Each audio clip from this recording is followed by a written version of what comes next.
Welcome to Spirit Q+A, where we question spiritual authority and answer spiritual questions to give you the life quality assurance you need for the happy ever after that you deserve.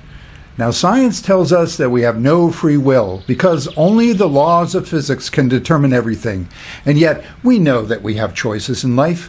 Some people even claim to remember alternate histories that nobody else can see. And the popular name for this is a Mandela effect. Now, this seems all very fundamental to our experience of reality itself. So what's really going on? Let's find out.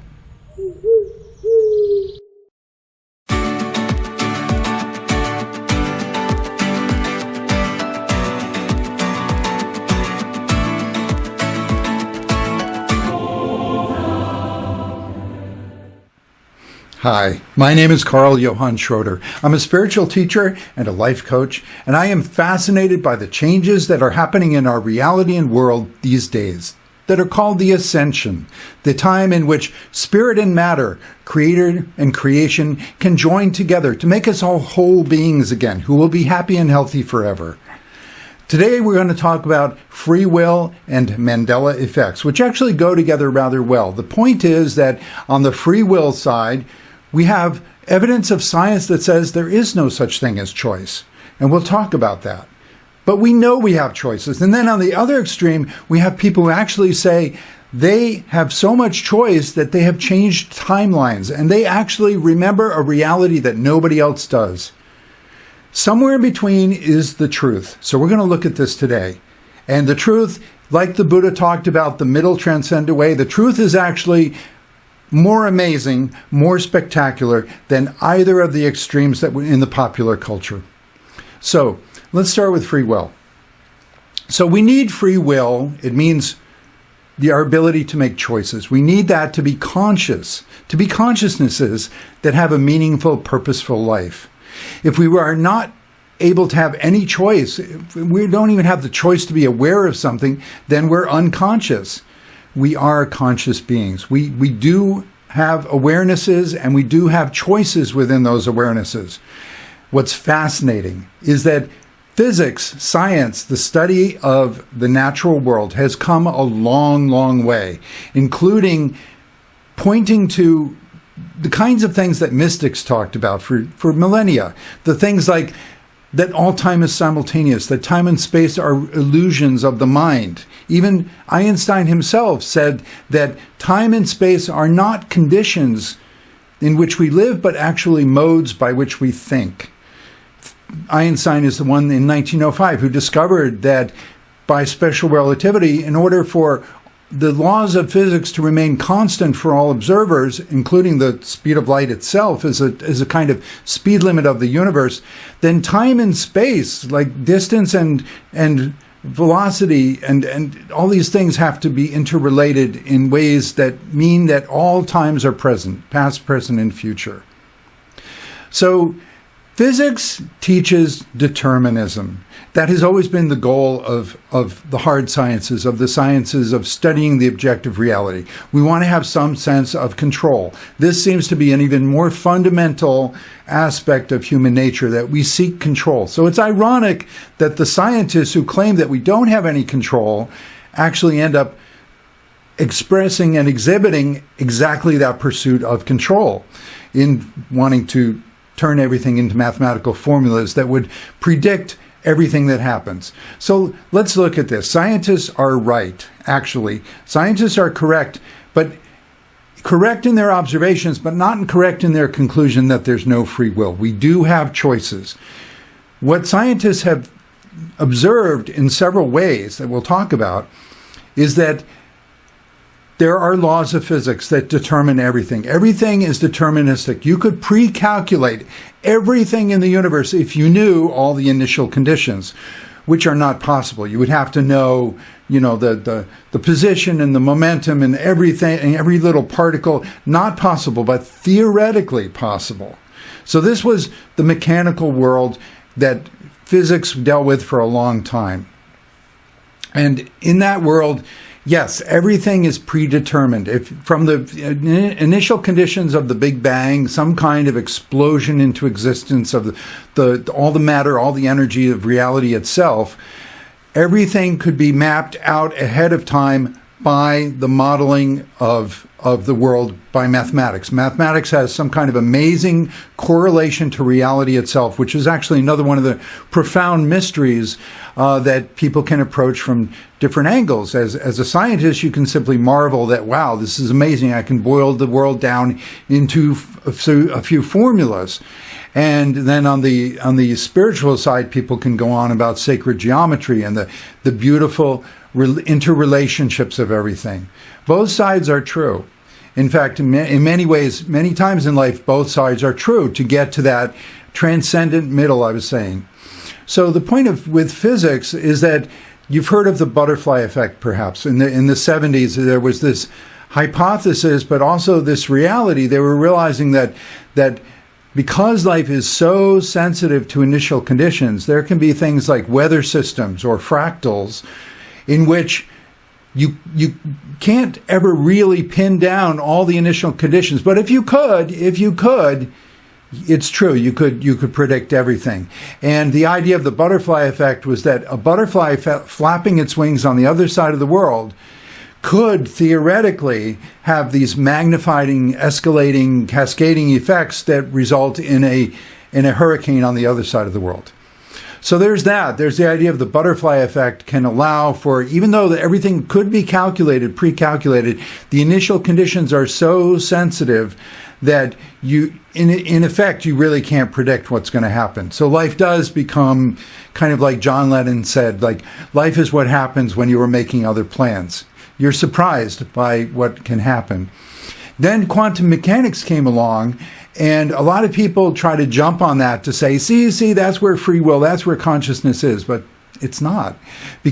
So quantum mechanics discovered with the Heisenberg uncertainty principle and other observations that you simply can't pin down matter and reality as if they were little billiard balls that you could calculate in your physics formulas. That matter itself is some kind of fuzzy probability cloud, and when other probability clouds interact with in a certain way, you get more and more this kind of localizing effect where it acts like it's a certain thing in a certain position. But always remember, in the background, it's probability clouds interacting.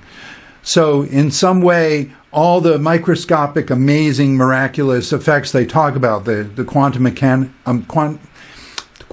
entanglement and quantum superposition, where things can be in multiple states at the same time, those are all true at the micro level, but then it seems to somehow cancel out, average out, so that you get at the macro level this world in which, people don't generally go around as a probability cloud teleporting, appearing everywhere, but still there is that possibility.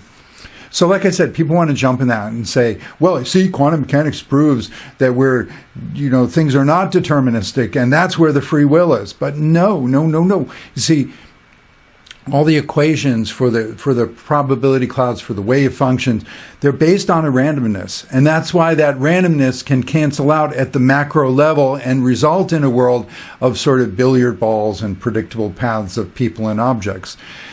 Randomness is not saying that you could have a choice. Nowhere in physics, either the classical mechanics of the billiard balls bouncing off each other, or the quantum mechanics of these fuzzy probability clouds interacting, nowhere in that does it say that you as a person can make a choice and cause it to go one way or another. No, it's all predetermined. You don't have a choice. So hard science and hard scientists are having this existential crisis of like, I guess I'm a robot. I guess I really don't have free will. And I guess if I have a sense of free will, that in itself is a predetermined, predestined effect of the system. So somehow consciousness itself, somehow the sense of choice, those are what they call epiphenomena. They are side effects of the system, and there's side effects that don't actually affect the system. So go ahead, have your sense of free will, fine. If that makes you feel better, then it's because nature and the equations wanted you to feel better, to have that illusion of free will. You don't really have it. You were predetermined to have an illusion of free will, okay? You were predetermined to have a sense of consciousness. You don't really. It gets absurd, right? But it's interesting. Another data point is that neuroscientists have actually been able to hook up, electrodes, measure brain waves. They have done this. They've had experiments where they give people a choice between, say, a red and a blue pill. I'm referring to the Matrix movie, right? One of those pills was supposed to wake you up into the reality of a higher dimension where things are being planned by, evil forces. And I talked about this in another video where the dark matrix, that's just one level of waking up into the lower astral realms, the quote-unquote traditional hells. If you continue to wake up, you wake up into the heavens where yourself, your own higher self, your own higher dimensional being is planning your life for you and with you. So there is, in reality, in spiritual reality, there's a certain amount of predestination, pre-planning, and a certain amount of flexibility in the system. Spiritual teacher Bashar likes to describe it as walking down a hallway. That at higher levels, you as a spiritual being looking down in time and space and down through the belief systems, which include science, it's just a belief system. You can live above that. You make choices for your life, and then you hop into that belief system, you become your avatar, your human being, and it's like, oh my God, I'm subject to these beliefs, I'm subject to these laws of physics, which can be scary, have reactions, right? Human beings have reactions, spiritual beings have responses. But Bashar said it's like walking down a hallway. So you have your life planned for you. It's wonderful, wonderful plans you made from a higher level of saying like, wow, Earth looks like a really cool place. I'd love to have some great lifetimes there. So you plan it as best you can, including some spiritual lessons to learn more about how the universe really works while you're at it, and learn more about what kind of being you are, such that as an eternal, infinite being, when you pour yourself into the earth experience, you have a certain soul personality. So then the free will on earth as a human being comes in how you walk down that hall. Are you going to run down that hall? Are you going to hang back scared? Are you going to open every side door tangent? Are you going to try to crawl on the ceiling and the walls, do nutty things? Are you trying to try to run backward? Whatever. But that hall is there. You have a beautiful life plan, which is the sense of destiny. The poets, the dreamers, the lovers, they all have that sense of destiny. The heart will tell you the beautiful things that were meant to happen, and then your mind has to work through the steps to get there. But your heart can directly communicate with the higher realms in a resonance of love, of what is meant to be. That's the intuition. That's the sense of like, this could be a beautiful world. I love humanity. I love our potentials. Come on, people, let's get it together. Let's make a beautiful world of this. The heart tells you those things of what you love, and then your mind has to work through the details. So, I was getting back to the evidence of science. Another point of evidence is that scientists can put electrodes on your brain to measure your brain waves, and then give a person a choice between a red and a blue pills, for example, some choice. And the scientists will say, okay, let us know when you pick the left or the right choice. And let us know when you feel like, you've gone back and forth and you've locked in your free will choice. And the person will say, going back and forth, okay, this one. I'm going to stick with this one. And the scientist says, guess what? Up to 10 seconds ago, I knew you were going to pick that. The person's like, what? He's like, yeah, your brainwaves actually indicated before you thought you had made a choice. Your brainwaves already indicated you were going to end up on that choice. When you were going back and forth, your brain had already decided which one you were going to go with. So then the neuroscientists say, well, that's evidence that you don't have free will. So again, evolution must have somehow invested in you a sense of free will so that it keeps you involved. Maybe it's some sort of attention focusing game to think that you have a choice in the matter when actually you're just following through a program. Well, like I said, you really do have a choice, okay? But it's more profound than anybody thought, because now if we combine these observations of science saying it's all predetermined, it's all precalculable, combine it with the fact that Einstein discovered all space-time are connected, there is no present moment. All present moments are present now. There's an eternal now, like the mystics always said. Therefore, yes, the entire universe is one big block. They call it block time, where everything is already there. And yet you do make choices. What's happening is consciousness is not some kind of side effect of the physics. Physics is a side effect of consciousness. Consciousness is a much bigger container. So when you do make a really profound choice, the entire universe is changing. I mean, if you really are going to make a choice, the physicists admit, it's like there's no room here to make a choice. The only way you can make a choice is to hop to a different universe in which things are going the way you wanted it to go. And that is one of the interpretations of quantum mechanics, is like, well, maybe there's a multiverse of all the different possibilities. Well, there is. It's not necessarily a hard science physical multiverse. It's more a multiverse of choices of consciousness, and then you jump into which choice set you prefer. But indeed, when you make a choice, a real choice, it has to be a real choice, okay? When you make a real choice, you can feel it. You can feel it. When you have one of those aha moments, like the whole world changes. It isn't just the aha moment of the thing in front of you, like, oh, I learned a new way to see this. It's like, wait a minute, like I have new eyes, new ears, a new mind. Everything looks a little different. The whole world changed. That's what an aha moment is. You really do change. You change all the time in space. You change the entire universe, the entire future and past of the entire universe. You've hopped into a new multiverse, effectively. That physics, which is a side effect of your consciousness. Now, so I mentioned the idea of like, a real choice. I do believe that not real choices, like a trivial choice, like which brand of toothpaste. The manufacturers want to convince you, like, if you pick our toothpaste, you'll have women on your arm and you'll have fame and fortune. But if you pick the competitor's toothpaste, you'll have rotten teeth and nobody will love you. And crap like that, right? So that's a trivial choice. That's a fake choice. For fake small choices, you probably really are just going along with the program. And still, your brain is giving you a sense of free will because it wants to encourage you, coach you.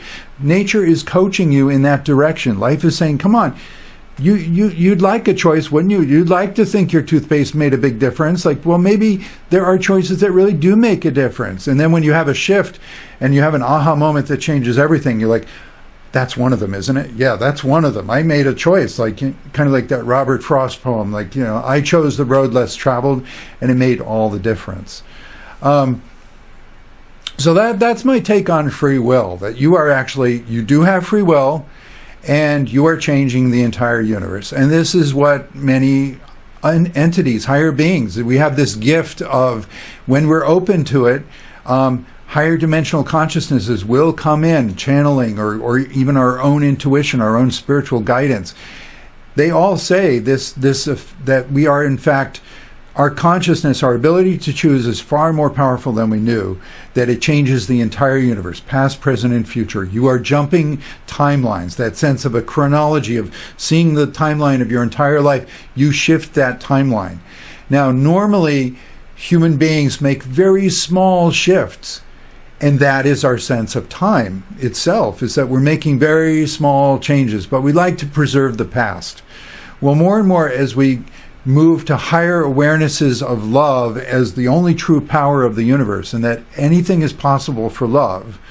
Love being my thumbnail definition, your ability and your willingness to help someone you care about to have a wonderful life.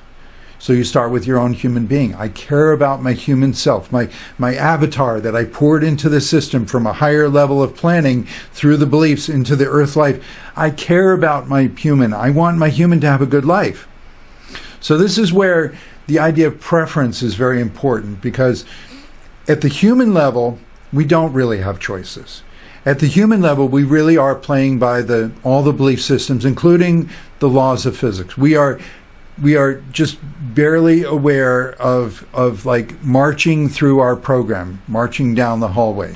Okay, so yeah, at the human level, that's where we have reactivity. That's where we have, you can feel it when you lose control. You're just like, I did not mean to scream and lose control. It's just the pressure, the stresses, the fears built up until I lost it for a while. And thank you, my friends, for standing back and letting me vent a bit. And like, oh, now I'm getting composure now. I'm starting to have a sense of like, I could have a mature, ability to choose. And yeah, you do have an ability to choose. It's one of the later effects of the human biology, and it's that free will, that really acute, powerful creator free will that can change everything. Animals don't have it.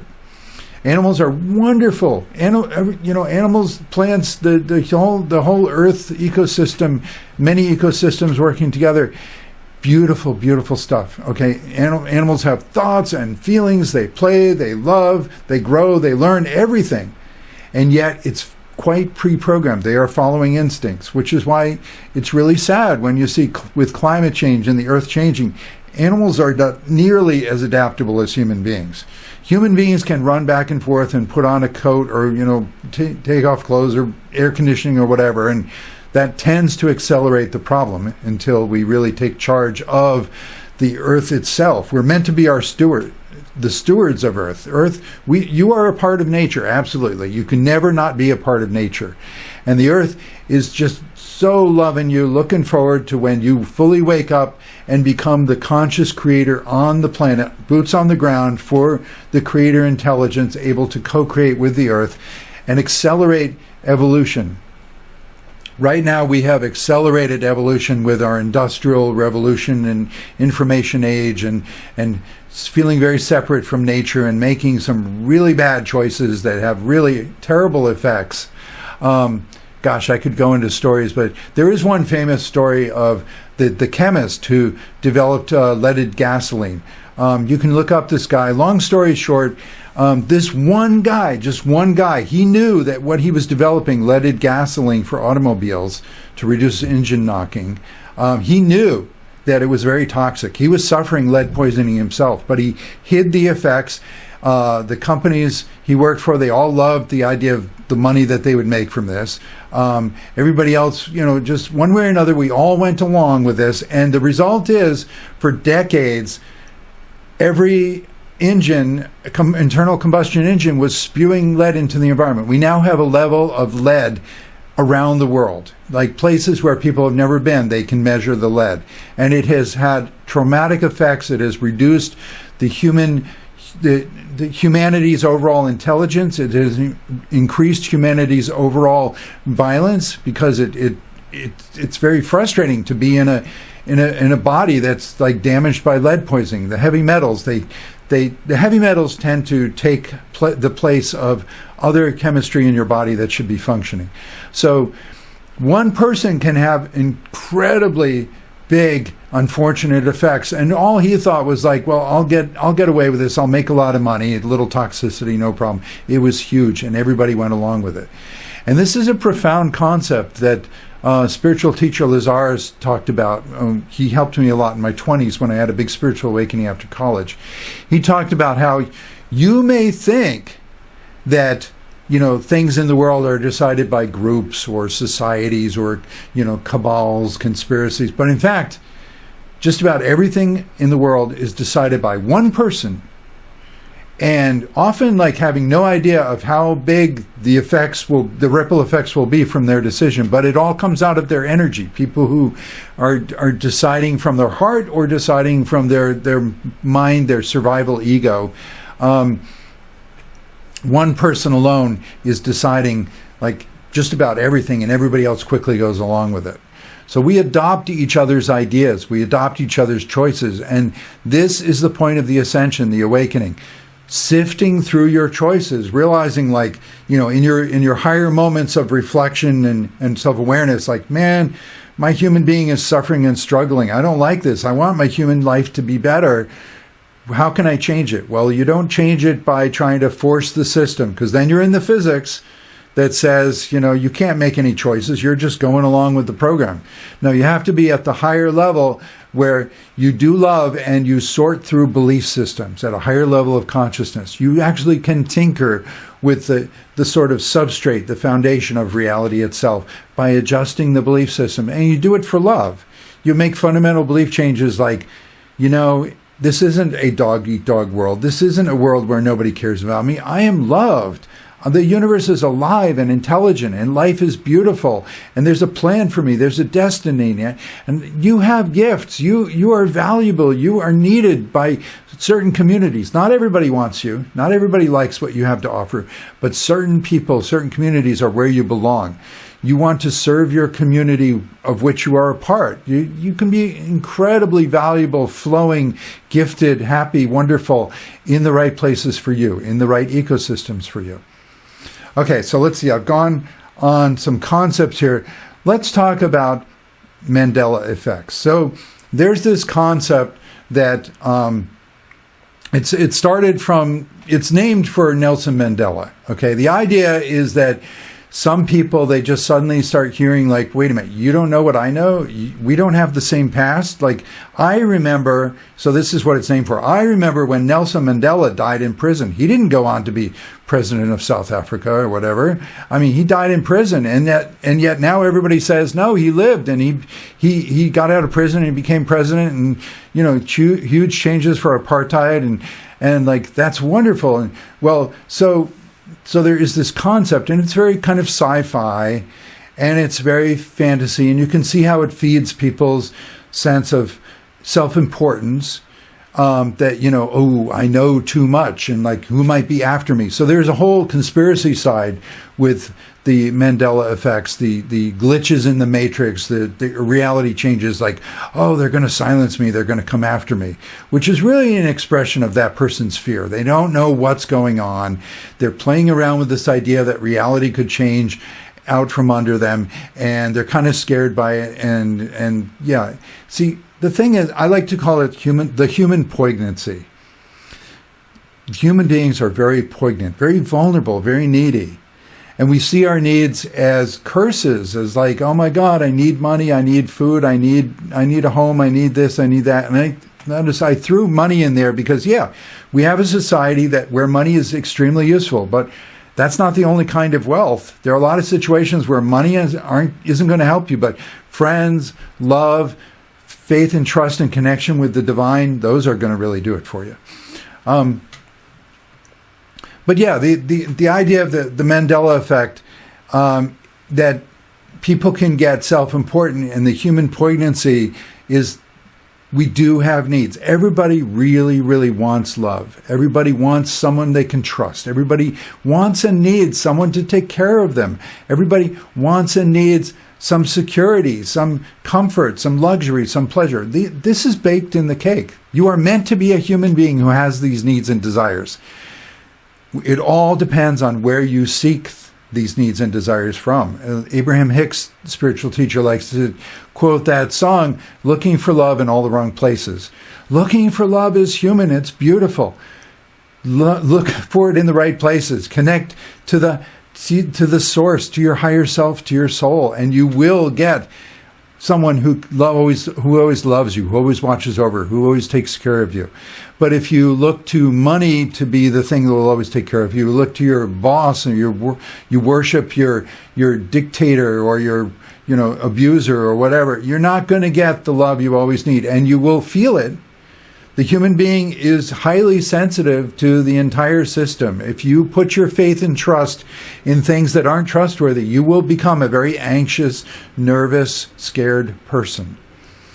So a lot of these people who are believing in conspiracy effects, they're going down the hallway of their destiny and going off on tangents, side doors of all kinds of these fearful scenarios, and they're playing their negative imagination. We do want some sense of control. All human beings need a sense of security, of control, that I will be taken care of.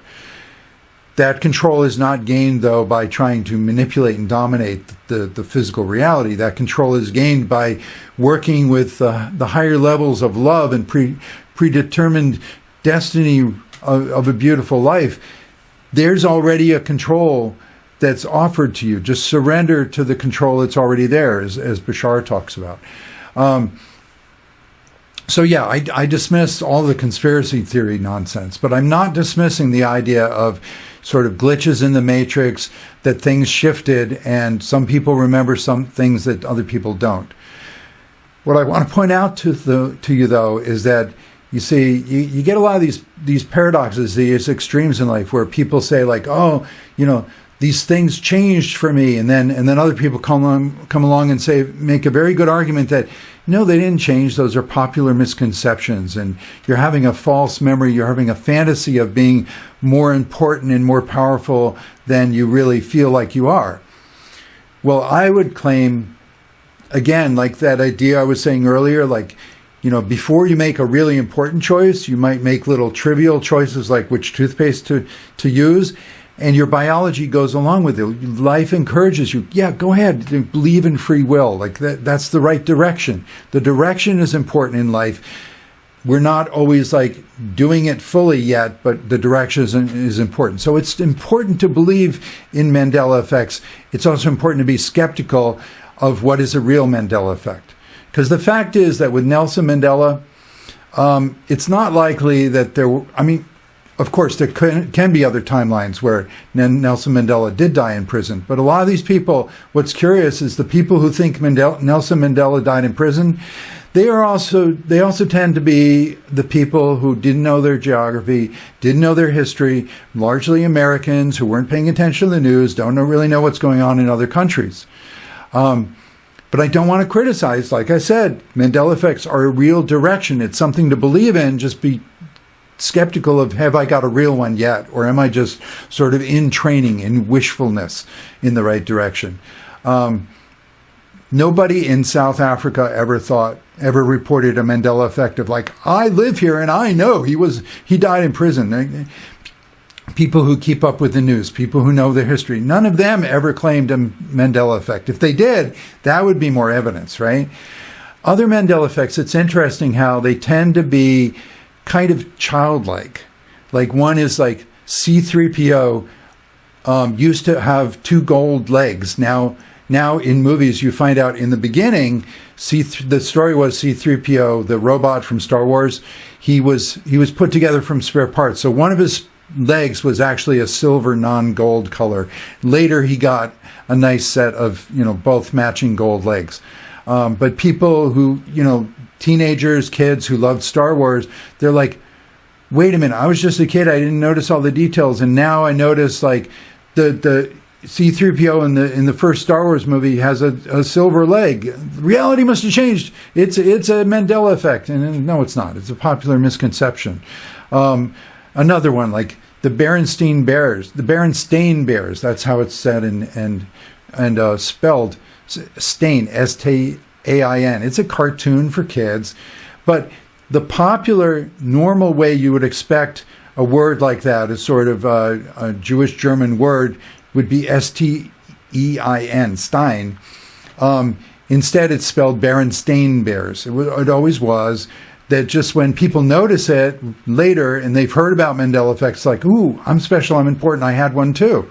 Well, you are special and important, not because of the Berenstain Bears, okay?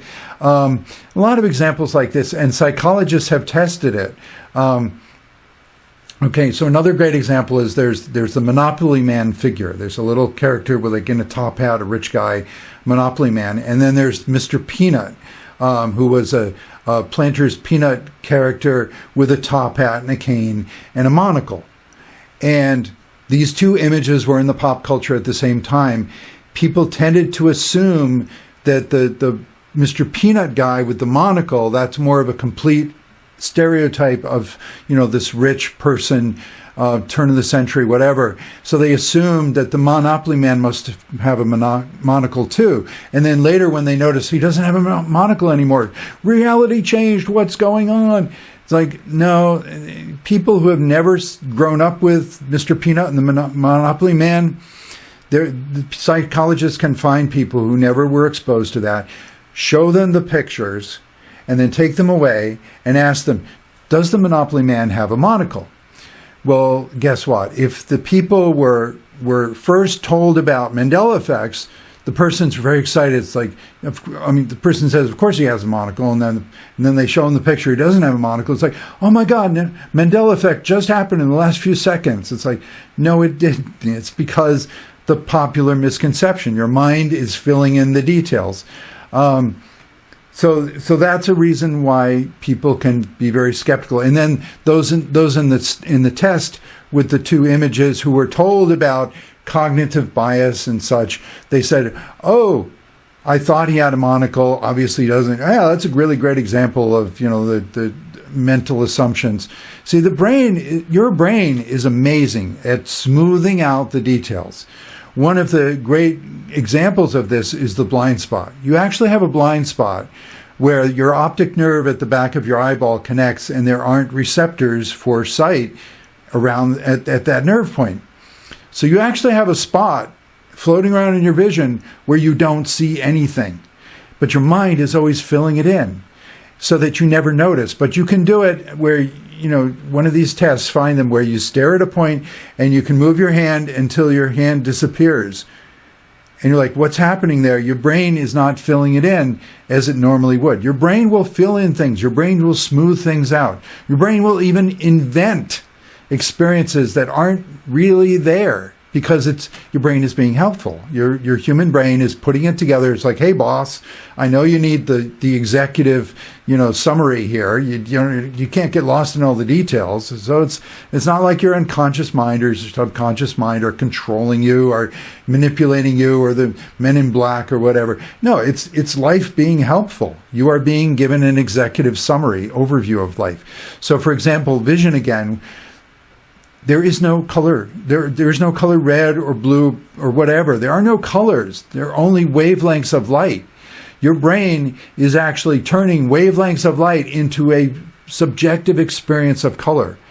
And one of the classic sort of mind-bending ideas, which I thought of myself in high school, was I wonder if the color blue that I see is the same color blue that other people see. How do I know that they don't see green, but they call it blue? So we all agree we're looking at the same thing. We call it the same word, but we're seeing it different ways.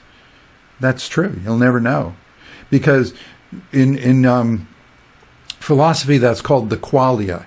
Your brain is actually building up a subjective experience called the qualia. So you have a qualia experience of colors when actually there are no colors. Your brain is bringing in, sensitivity to wavelengths of light and neurochemical messages to your brain and putting it all together and saying, hey, boss, it's this color. And then you have like this total emotional experience, like the blue color is kind of cooler and the red color is warmer. And, who knows where all these associations come from. It can become very spiritual and psychological. But yeah, your brain is smoothing out stuff and inventing top-level experiences for you. Now, I bring this up because I do have an example of a real Mandela effect, what I would call a real Mandela effect of reality shifting. But my point is that real Mandela effects tend to be much more personal, much more subjective, and really important, life-changing for you. They're not going to be trivial pop culture things. I don't really care if the Monopoly man had a monocle or not. What difference does that make to my life? Who cares? It may have shifted. I'm not saying that these things couldn't happen, but they would have to be associated with a real choice in your point, a real, fork in the road, Robert Frost, like I took the path, the road less traveled, and that made all the difference, including now the Monopoly man lost his monocle.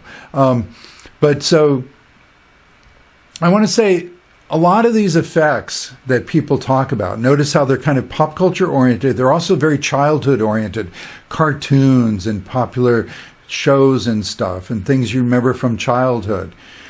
So what I would suggest is that Mandela effects reality differences start to show up between your inner selves, between your inner child self, who always exists. Time is all simultaneous. So, hey, you remember being a child and then you kind of moved on and became a teenager and so on, but your child self always exists in their own reality. So you can talk to them in a meditation. You can reparent, it's called, your inner child. Give them the love and understanding they didn't get, and that will change and heal them. And then when you come out of the meditation, you're different. You feel different. You feel healed and changed.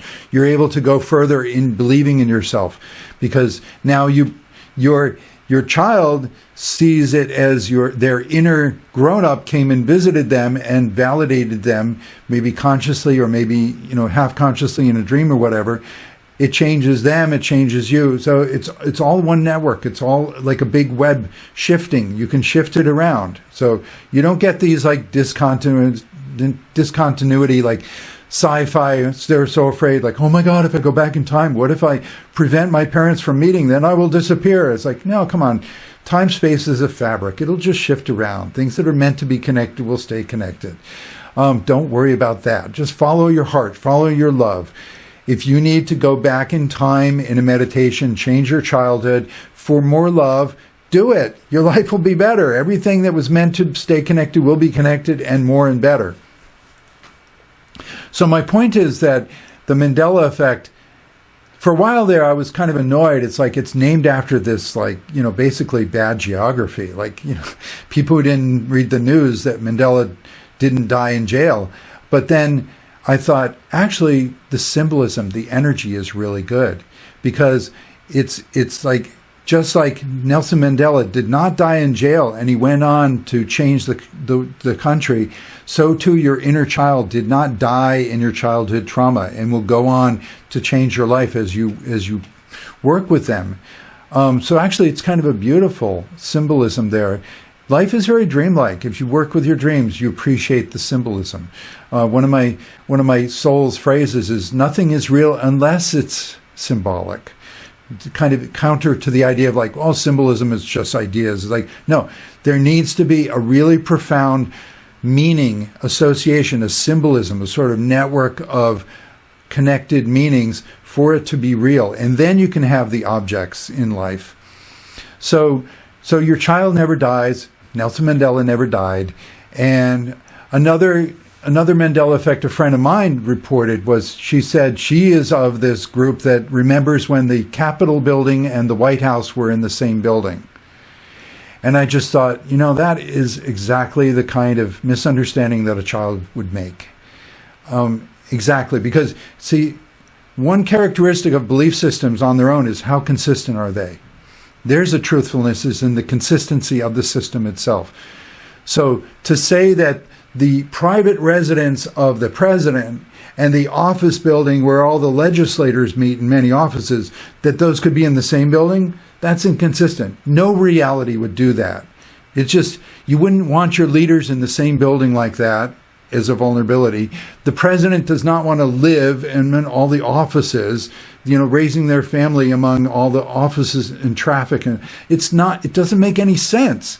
To me, that was just an example of my friend and others she talks with on the internet. They're all excited. This is our Mandela effect. It's really a Mandela effect between stages of life. She needs to talk to her inner child more. Her inner child is coming up in her awareness from a kind of glitch in the matrix, a difference in reality. So a lot of times, just be skeptical. The direction of Mandela effects is valid. The particular one you're experiencing may be wishful. It may indicate like you need to talk to another level of yourself, work out some more consistency with your childhood, whatever. If it's really profound, really changed your life, and it's more of a personal thing that nobody else even cares about, that could really be a real Mandela effect. And I have one for an example. So when I was first shopping for my first house with my now ex, we got married and we were shopping for a house, and you know how you can be nervous and you're like, can I spend this much money, and like want to try to find a bargain? Well, I was looking in some ads, some real estate ads. This is back around 2000, so this is a while ago, not so much on the internet, and looking at a physical ad. And there was a listing for a house on Paradise Road in Swampscott, Massachusetts.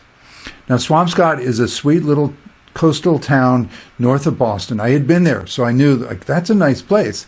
It's a very little town, and I hadn't heard of Paradise Road, but my mind just said like, ooh, I want to live on Paradise Road. I want to be able to say I live on paradise. Okay. So for that reason, kind of a childish impulse, and also knowing like that place feels homey, I would love to live there. We went to look at this ad for a place that was like pretty cheap in our price range. So it was on Paradise Road. It was the right side of a duplex. It was cheap for a reason. It wasn't that nice. It was right on a triangular corner. So it's like traffic like really close by on both sides of the house. Behind it, on the side street of the triangular corner, was a gas station. It's just like nothing in this place that I like. There was something eerie about the top floor, though. I felt an energy there. Something was eerie. But anyway, so I was like, oh man, if this is what I can get in our price range, ugh. So a part of me was like ready to feel sorry for myself and just run home, lick my wounds, give up. But a part of me like asked the realtor, so this is our price range. Any chance that anything nicer than this is available? And she said, you're lucky that these sellers, their deal fell through, and they've had several deals fall through. It's really a nice house, but they've knocked down the price every time a deal fell through, and it just fell through again. It's a real bargain. Let me take you to see it. I was like, oh, great. It's just a few blocks away, went to look at it, and oh my God, it was eerie. It was spooky. It was like, I think I've been here in a dream. This feels very familiar. And that became our house, and that was the right place to live. And there were many things about it that were amazing, including the owners were Russian. They had raised a Russian family there, and they really wanted me and my wife to have the place to raise our kids, even though there were a bunch of other sellers. I mean, this bargain place comes up on the market, lots of people flocking to it. And they said, we want you to have it. Well, my wife and I ended up adopting a Russian boy as well as a Korean boy. So there were all these feelings of like, this was the right place. Years later, kind of thinking about mystical things, it suddenly jumped in my mind. It's like, yeah, I want to revisit that place that first drew me to Swampscott, to all this sense of destiny, that I was meant to be here. I want to see that junky place that first drew me on Paradise Road. I went and looked. Paradise Road is very short. It's only about a mile long in this little town. There was no such house. There was no such triangular corner. There was no such gas station. It was not about like a house had been knocked down. There was no such place, street, anything. It didn't exist anymore. I was freaking out. I was like, this doesn't make sense. I remember it clear as day. It was a real choice point in my life to like make a decision. Do I go forward and ask, is there something else and keep trying? Or do I give up and just feel sorry for myself and go home? So, and I asked my wife, you remember that place? Describe it. And she described the same place, and she couldn't find it either. It did not exist. And it was weird. I felt this eerie feeling of like my brain kind of wants me to forget it. I could understand why people get scared of a conspiracy and think there are people out to get them, make them forget something. It was my brain itself trying to like smooth out the cognitive dissonance. It's okay, Carl, just forget it. Think about other stuff. So I did. I thought about other stuff. I just sort of like said like, thank you, universe. I don't know what happened here. This house doesn't exist anymore. The one that drew me to where I needed to be. A couple years later, I was talking to a friend of mine who was talking about a strange thing that happened to him. He said, and it had been years ago, but there was a meditation group that met in a private home that he had become a part of, and they became part of each other's lives. It was really important. He needed to be part of this group of neighborhood friends that met in a house for a meditation group. And one day they're having a party, and they asked him like, hey, by the way, how did you ever find out about our group? And he said, oh, well, I was driving through the neighborhood. I got a little lost and took an alternate route and drove by your house, and I saw the sign in your yard that said meditation group and your phone number. And so I wrote down the phone number, and I almost never called, but a couple months later I thought of it and I called, and like it made all the difference. Like I'm here, like, oh my God, it's meant so much to him in his life. And they all stared at him. They're like, We've never advertised. We would never have a sign on our lawn with our phone number. This was a word of mouth neighborhood group only. we can't understand how you found out about it. And he's like, no, really, this is the only way I found out about it. There was a sign, there was your number. I almost never called it, but I did, and it made all the difference. And so they had to just like say, thank you, divine providence. Thank you, universe, mysterious universe. You got me where I needed to be. So it's another example of, so I'm convinced that when you make a really profound choice, because reality is a projection of your consciousness. There is no solid objective world out there. This is why when people wait for something to work out, or wait to be rescued, or wait for other people to catch up to where they are, you're going to wait forever, because there's nothing to wait for. It's you. It's your choices, your beliefs, your actions that then project the light, divine light, through your consciousness and create the sense of a reality out there. And yes, there are real other people, but they're sharing the same virtual reality. So it's more like, I think of the Laugh-In, dating myself, there was a comedy show in the 60s. There was a joke wall, and other shows have adopted this, but basically a wall of windows, like a window would open up, somebody would tell a joke, somebody else would say like, hey, what is it? And like, windows opening up back and forth. And I realized like, that's a nice model for reality. Basically, depending on your choices and beliefs, different windows will open up, and different people will be able to peer into your reality and tell you about their reality, and you can influence each other. But it's always you. They're just looking in on a window. They don't actually have direct impact on you. It's always your beliefs, your interpretations for why things happen the way they do. That's what's really affecting you. And then you link up stories with other people that you're seeing in these windows that open and close depending on your choices. So when you make a really profound choice, your consciousness is different. The light shining through will project a different reality. So indeed, things can disappear and new things can come in. And that's what I think happened with me and my friend. We came to a fork in the road. We chose the path less traveled. That made all the difference.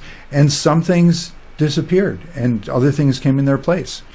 So those would be real Mandela effects. And the term I would use for a real Mandela effect, a little nerdy here, but CVE, I call it, continuous virtual epiphenomenalism. Okay, the philosopher in me came up with a term here. So let me parse this out. Epiphenomenon, remember that's where I said that consciousness is a side effect of reality, supposedly. Side effect of physics. An epiphenomenon is a side effect which you may find very interesting, but has no real bearing on the situation. Doesn't really affect anything. It's just a side effect, a curiosity. So the idea that your consciousness is a side effect doesn't really make any difference. That would fit with the idea of physics, neuroscientists saying like, you feel like you have free will, fine, you can feel like you have it, you really don't. Life wanted you to have this feeling of free will. It's virtual epiphenomenalism. Everything's arranged to look like consciousness is only a side effect, but it's virtual. Really, consciousness is running the show, and within the show, you think that consciousness is a side effect. And it's continuous, meaning that when you make a deep, important choice, it continually updates so that, yeah, everybody else and your own brain, if you don't stay alert, if you aren't doing your mindful personal growth, your own brain will kind of smooth it out and say like, oh, okay, it went away. It's like you can just focus on the physics. You can just be a human focusing on daily life. You don't have to worry about what, that reality actually changed, and your blind spot, there's always a place that you don't even see what's happening, and your brain is smoothing things in and creating the colors because you don't actually know colors. They're only electromagnetic spectrum of light and magnetism. Electricity and magnetism. It's amazing what your mind does. And it's continuous virtual epiphenomenalism, because really it is your mind, your consciousness, that is doing this first. Then it creates the reality. Then you pop into the reality and feel like, yeah, consciousness came second, but consciousness came first. So that's my take on free will and how you really can change everything. What else did I want to say? I'm just looking at my notes here. The point is that we currently have a world where people want to believe that there's only one reality, that we all have to share and control, This is the negativity, the source of negativity.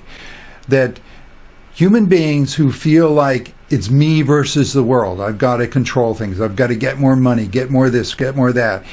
But then the money, the things, they never guarantee anything anyway. So you can hoard and still feel insecure. And this is what, the hungry ghosts, in Buddhism, that you need to let go of that craving, let go of that compulsive direction of controlling the universe to try to be happy. Because in fact, the universe will sort itself out just fine if you start from your happiness. Now, you don't want to get locked in a catch-22 where people feel sorry for themselves. It's like, oh, real manifesting, they say, first I need to be happy to get the things that it would make me be happy, but I can't be happy until I have the things, so I'll never be happy, and poor me, I can't. No, relax. It's about growing your own seeds, I call it. You start with a happiness. Find your current happiness and focus on that and keep magnifying it, and it will grow, and your reality will be projected from that happiness. It will create more and more happy situations coming to you. So you will end up with the car, the house, or the spouse, or the job, or whatever you wanted that would really be a great place in which to feel a lot of happiness. But it is the happiness that comes first, and then the reality provides, the sort of collapsing the wave function, the probability clouds interacting so that then an object is there. So yeah, you end up in the job that is a perfect environment for you to feel maximum super happy. But hey, I was starting from my own happiness and just looking forward to being in places that would allow me to really open up to happiness. So there is an interaction between beliefs and experience. But the beliefs come first. Your own choices for your energy state comes first, and then the reality gives you better and better situations in which to feel more and more of that.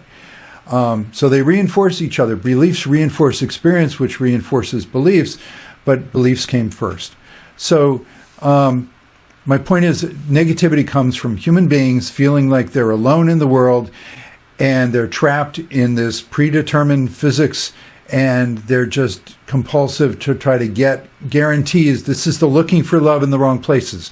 As a human being, you need somebody to be taking care of you, watching out for you, loving you, providing you with security, the happiness, the pleasure. You need all that. Just look for it in the right place. Where it comes from is beyond this reality, your higher consciousness, the higher beings, the higher love that has pre-planned lots of great things for you, and then you can interact in your moments of mindfulness and choose how well you engage your destiny. So there is not one reality. It's more, I like to call it my tapioca model of reality. It's really more like everybody's floating along in your own little bubbles, your own little 360 sense around virtual reality experiences. And depending on how you run yours, you link up automatically, sort of God, the operating system, links you up automatically with other people who are in their own bubbles. And then you have your bubbles connect and you can talk with each other. So it's really the same as, these days running online meetings with Zoom or whatever, where, that you're getting engaged with these people in a meeting, or you're watching a video or whatever. You get engaged with the movie. It's real in the effects, but then at any moment you can step back and say, this is just a computer screen. So if I got mad at somebody and try to punch them, I'm just going to break my own computer. And that's the insanity of violence. Violence, you're just breaking your own system, your own bubble, your own reality. You're hurting yourself. You may not realize it at first. You may have other people that play along with you that take the punch and they show the damage before you feel your damage.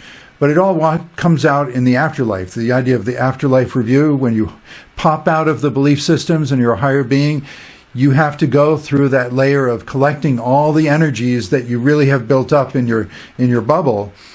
And that's when people have a life review and it's like, oh my God, all the mean things I ever did to anyone, they're all here now. It's like they always were there. You could mindfully tap into it.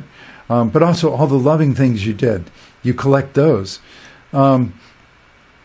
So I want a reality, here's my vision, is I want a reality where people are not focused from the domination culture of trying to say, let's all agree we have one physics, one reality, and then it's a competition for who can control it.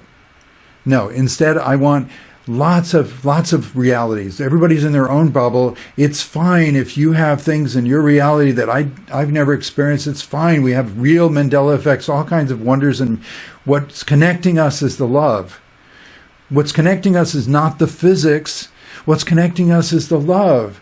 That the universe brought us together to do something wonderful. Our gifts fit together. We're like-minded. We're friends. We want to do something wonderful together. So great. Let's just join in and have some fun in our community. And curiosity time. Tell me about the things in your reality. I'll see if I notice some things that I don't have in my reality. And then we can give each other more ideas. So diversity and harmony. It's the energy of love that really holds everyone together and then gives us a sense of one world that then people go off of the deep end of trying to control with violence.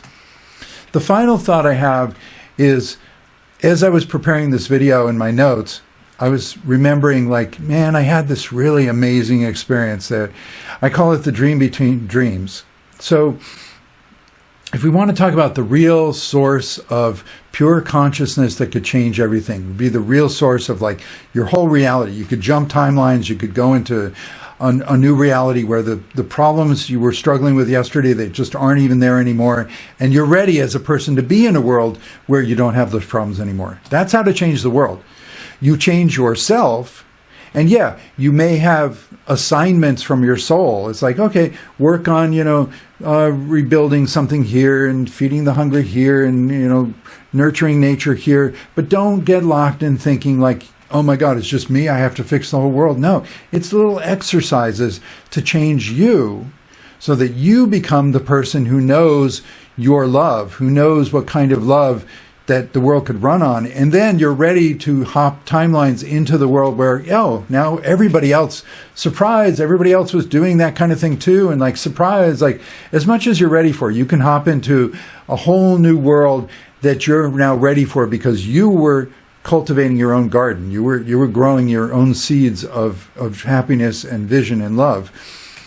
So the real source of all change is the void.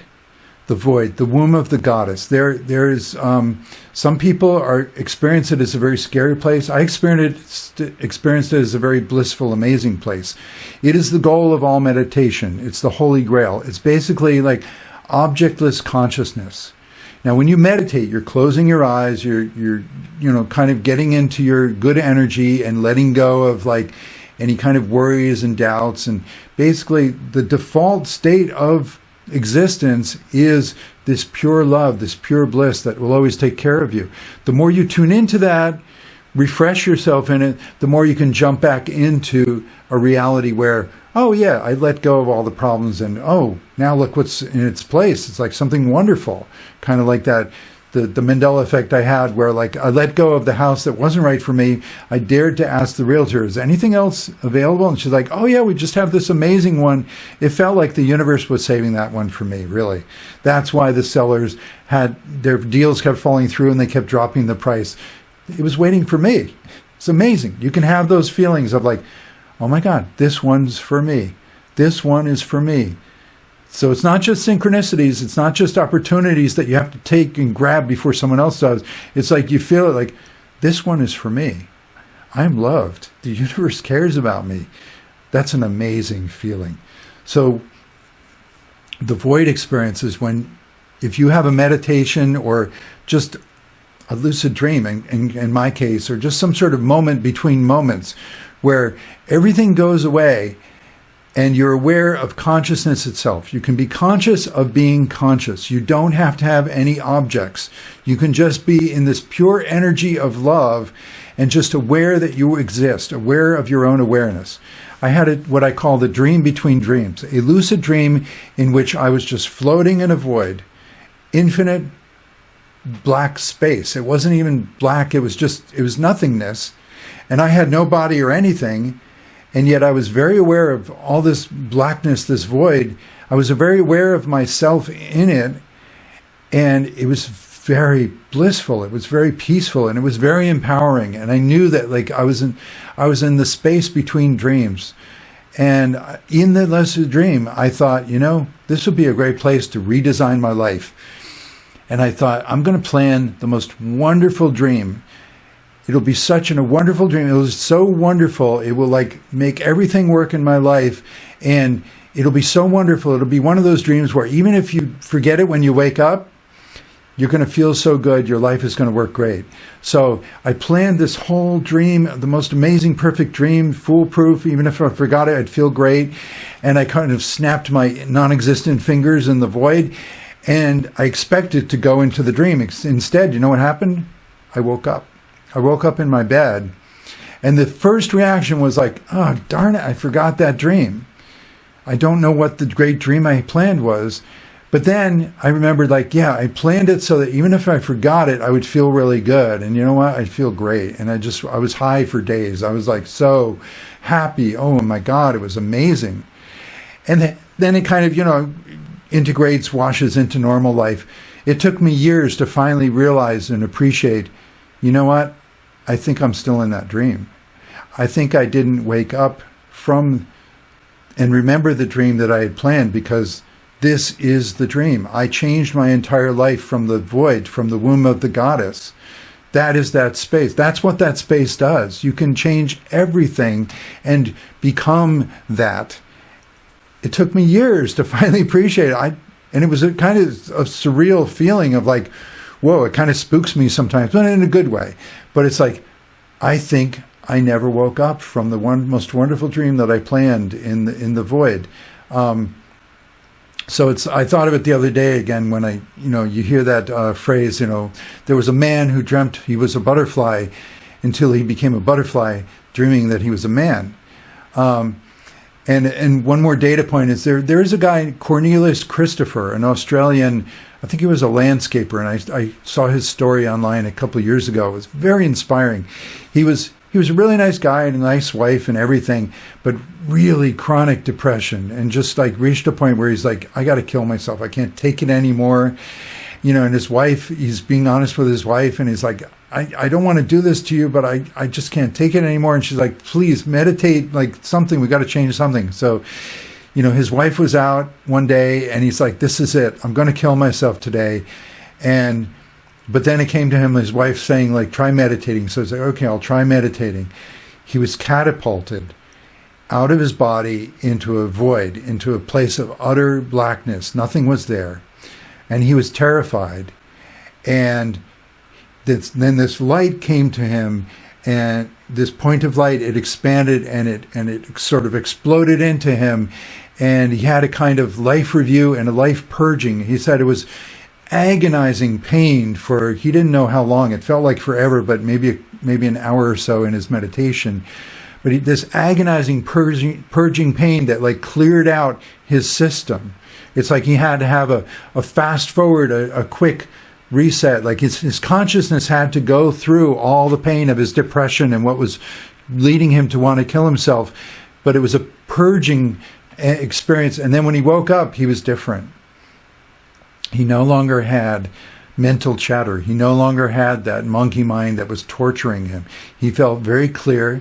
He suddenly had gifts of like telepathy and knowing how to heal, and he could hear his higher guidance just flowing, telling him what to do. He was in this divine state. It was incredible. Now, I don't know if he stayed there, because if you don't do all the growth and take enough responsibility that you planned for, when you're in your higher state, when you plan your destiny and you walk down that hallway, when you incarnate, part of that hallway, part of your destiny is your spiritual lessons. I don't know if this guy, if that's as much as he planned at a higher level. Let's experience the void, the recreation of everything from the womb of the goddess, and it'll be a painful, grueling experience, but we'll thank God that we made it and got through that. I don't think it would have worked for me. I mean, I obviously had a different experience. I've been working on my spirituality for decades, and it was in my 40s when I had this dream between dreams that changed my life. So I had already had decades of mindfully building up understanding. Like, if you have the belief systems, if you do the work, you will be ready to walk down that hallway gently and happily and meet all the little helpers, the predestined, wonderful things. And I think somebody like Cornelius, he was sort of hanging back in his hallway, like terrified and in a lot of pain, and it's like he had to get pushed, fast forwarded to zoom down that hallway. He had to go through all his fears, all his pain, and then find out like, oh, there's a destiny, that this was all going to work out fine.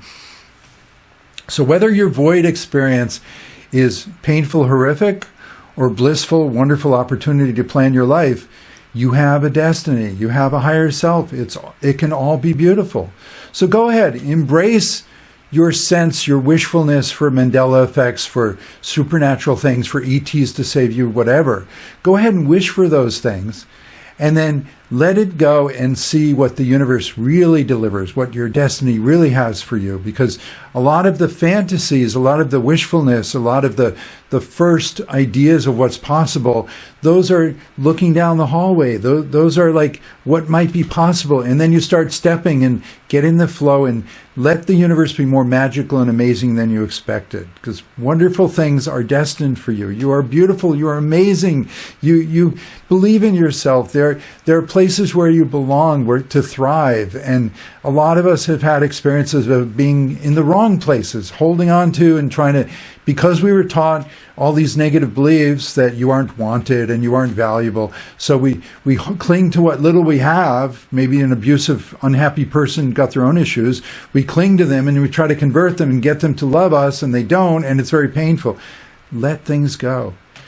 Educate yourself on the possibilities, the stuff that I talk about, the kind of personal experiences. Let the things I talk about and others talk about bring up in yourself your own memories, your own wonders.